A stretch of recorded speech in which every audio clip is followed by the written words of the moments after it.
Olá, tudo bem?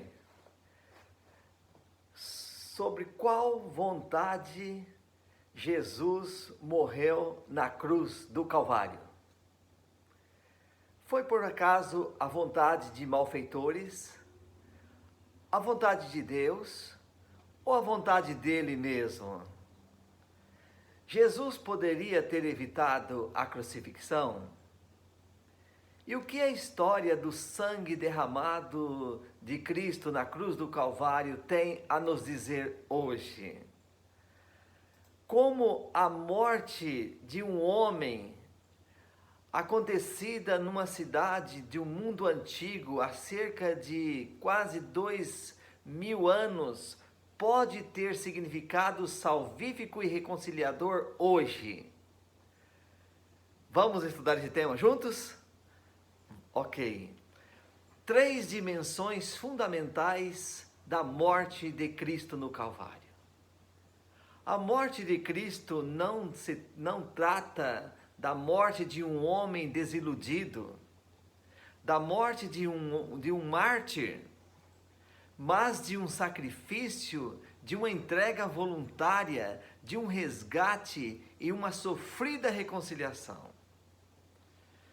Porém, quais são as 3 dimensões da morte de Cristo? Primeira, os homens prepararam o caminho para a cruz. E Jesus sabia que seria entregue nas mãos dos homens malfeitores. Em Marcos 9:31, pode conferir na sua Bíblia, declara: o Filho do Homem será entregue nas mãos dos homens e o matarão, mas 3 dias depois da sua morte ressuscitará.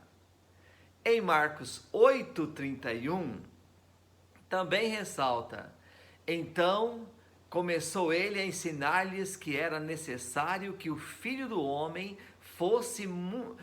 sofresse muitas coisas, fosse rejeitado pelos anciãos, pelos principais sacerdotes e pelos escribas, fosse morto e que depois de 3 dias ressuscitasse. Você está entendendo? Ok. Jesus, portanto, sabia que alguns de seus discípulos também o trairiam. Como ele declarou em São João 19, verso 11.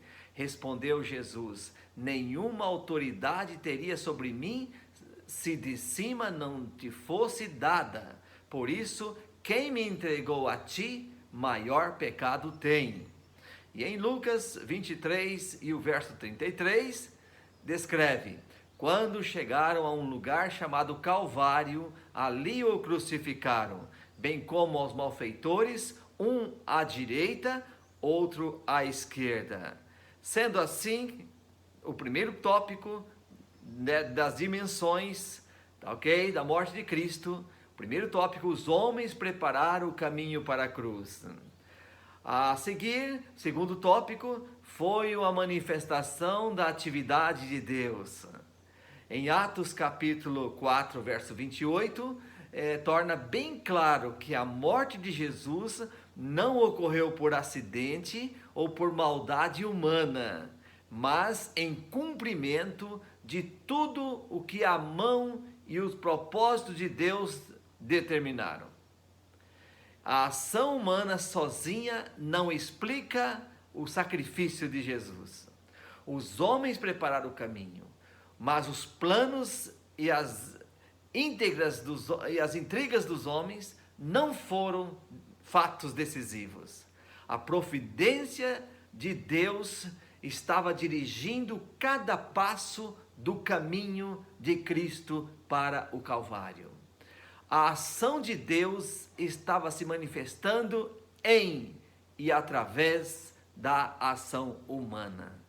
E foi por isso que o apóstolo São Pedro descreveu no primeiro livro, 1 Pedro 2, verso 4, a pedra viva, reprovada na verdade pelos homens, mas para Deus eleita e preciosa.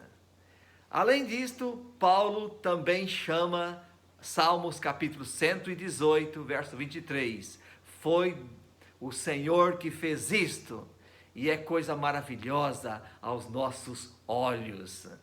Ok, meu amigo? Então o horror e a injustiça da morte de Cristo situam-se sobre a luz da permissão divina. E foi dado a este fato que cerca de 700 anos antes de Jesus nascer, o profeta Isaías, no capítulo 53, versos 7 e 12, declara que o servo do Senhor seria afligido, seria oprimido, que seria contado entre os transgressores. E a ênfase está no fato de que o Senhor fez cair sobre ele a iniquidade de todos nós pecadores. Ao Senhor agradou moê-lo. Isaías 53, verso 10. Portanto, vemos aqui dois elementos: a rejeição humana e a boa vontade divina. Dá o conceito correto do significado da morte de Cristo Jesus. Em Gálatas capítulo 1, verso 4, Paulo compreendeu bem esse propósito redentor de Deus através da morte de Cristo. E ele então declarou: segundo a vontade de Deus, nosso Pai. Esse é o motivo porque Paulo se gloriou na cruz e fez da cruz o centro da sua mensagem, como está em Gálatas capítulo 6, verso 14. Então, qualquer um que olhar para a cruz de Cristo com os olhos humanos apenas, vê apenas o sofrimento e o escárnio que os homens causaram ao Filho de Deus, mas não percebem o profundo significado de sua morte. E então, a morte de Cristo foi algo que ocorreu através de sua própria escolha também. É o terceiro passo aqui, é o terceiro item que nós estamos destacando, ou a terceira dimensão fundamental da morte de Cristo. Terceira dimensão foi a sua própria escolha. Ele estava plenamente cônscio de que havia sido enviado pelo Pai. E Jesus via a ação de Deus através do sofrimento que os homens lhe causavam. Jesus sabia que o cálice que ele enfrentava provia do Pai. E em João capítulo 18, verso 11, nós lemos: mas Jesus disse a Pedro: mete a espada na bainha, não beberei porventura o cálice que o Pai me deu. Sobre a cruz, é o Pai que ele clama também ele clama pelas trevas do abandono que o circundavam. Mateus 27, 46. E Cristo, em sua morte, então, assim, vemos que não foi uma vítima voluntária. No início de seu ministério público, ele deixou bem claro isto para Nicodemos. E ele declarou: como Moisés levantou a serpente no deserto, assim importa que o Filho do Homem seja levantado, para que todo aquele que nele crê não pereça, mas tenha a vida eterna. São João 3, 14 e 15. E portanto, Jesus veio para dar a vida em resgate de muitos. Então, sobre qual vontade Jesus pendeu na cruz do Calvário? Vamos ver aqui. Foi a vontade de Pilatos? A vontade dos judeus? Foi o triunfo dos pecadores diabólicos? Ou foi o propósito de Deus? Ou tudo estava envolvido? Olha só, Jesus afirmou em São João 10, 18,